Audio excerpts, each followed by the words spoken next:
Bonjour à tous, bienvenue sur le de Vox, c'est Chanouillette. Je suis toujours à Essen sur le stand de Yellow en compagnie de Christian Lemay de Scorpion Masqué. Bonjour Christian.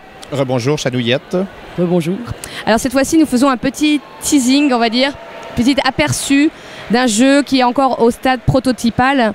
Donc ça permet de se faire une petite idée de ce qui est dans les tuyaux au Québec. On peut dire ça? Oui, c'est dans les tuyaux au Québec parce que, comme il m'arrive parfois, je m'auto-publie.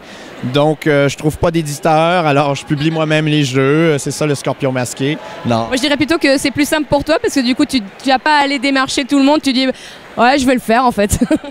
En fait, ce qui est amusant, c'est qu'il y a deux éditeurs, ou deux distributeurs plutôt, à qui j'ai présenté le jeu en tant que pour trouver des distributeurs étrangers.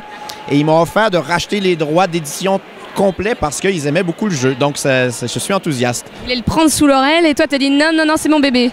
Je veux dire, c'est un peu bizarre d'être auteur et de publier chez les autres. Mais bon, ça m'arrivera peut-être un jour parce que j'ai des trucs plus costauds. Mais aujourd'hui, parlons donc de Maudite Momie. Donc, ça fait bien rire parce que c'est plutôt québécois comme formulation, Maudite Momie. Et là, on rappelle, c'est une maquette bricolée à la main avec des illustrations qui ne sont pas finales, mais ça vous donne une idée du ton. Donc, c'est un petit jeu qui mélange des mécanismes de bluff et de stop ou encore, dans lequel les joueurs vont aller dans une pyramide pour en trouver des trésors. Je sais que c'est un thème qu'on a peut-être déjà vu une fois ou deux. Hein? Vite fait. Vite fait, oui, c'est ça, des trésors dans une pyramide. Alors, comme c'est un jeu Scorpion Masqué, donc c'est un peu rigolo, un peu déjanté. Alors, on s'est permis justement de jouer avec le thème.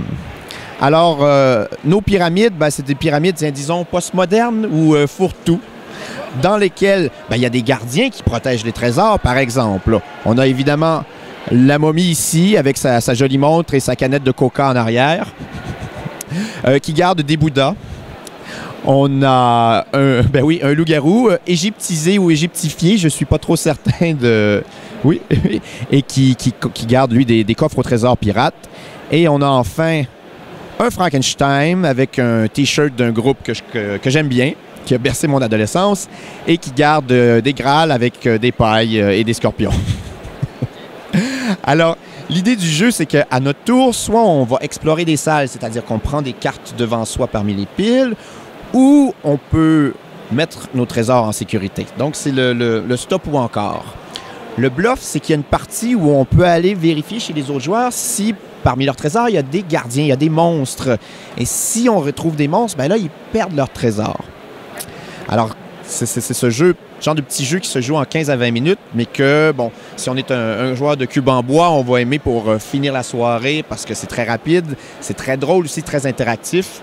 Et si on est un joueur plus léger, c'est parfait, c'est du pur Lydia, jeu d'ambiance, machin. Donc, petit party game.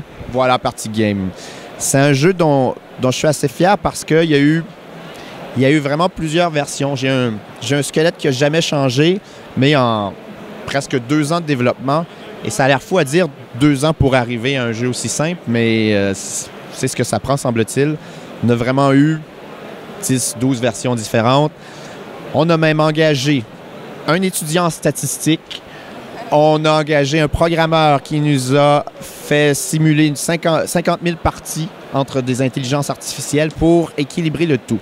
Donc, malgré que c'est un peu n'importe quoi comme jeu, bluff, hasard, tout, il n'y a pas de martingale, il ne faut pas miser sur un truc plus que l'autre. C'est très, très, très léger. Donc, du pur fun. Et du coup, tu penses que ça va arriver quand? Parce que là, c'est encore le prototype. On voit que les illustrations sont quand même déjà un petit peu avancées, là. Alors, les cartes, les illustrations sont presque finales. Donc, vous voyez, ça, ce sont des salles qui ne sont pas gardées. Mais vous remarquerez que quand il y a plus de trésors, il y a généralement plus de monstres aussi qui gardent. Donc, les cartes sont pas mal terminées.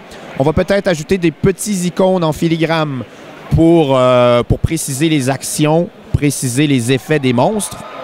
Mais sinon, il nous reste surtout un travail sur la couverture à accomplir. Donc, bouger le titre, le grossir pour qu'il soit plus visible, changer peut-être la couleur de fond. Donc, s'assurer que les plans sont bien compréhensibles. Les gens ne comprennent pas trop les colonnes, donc on va... Mais en fait, c'est ça dans le travail d'éditeur, travail d'auteur, c'est que on pense que c'est bon, puis on teste, et puis ah non, finalement, il y a un truc. Donc, autant dans les mécanismes du jeu que, par exemple, sur la maquette de couverture, à l'écran, tout était beau, on fabrique le truc, puis on fait non, c'est ça. Donc, finalement, on change, on fabrique, et là, on fait une partie test, puis l'ergonomie, là. Alors, c'est important de fabriquer le jeu plusieurs fois avant de le faire produire, parce qu'il y a toujours un truc qu'on n'a pas vu venir. Voilà.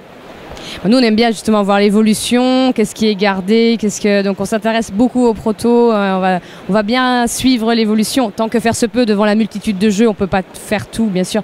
Mais c'est vrai que c'est toujours intéressant de voir l'évolution d'un projet. Et là, du coup, au niveau du corpus de règles, tu penses qu'il est définitif là? Depuis quelques semaines, il est définitif.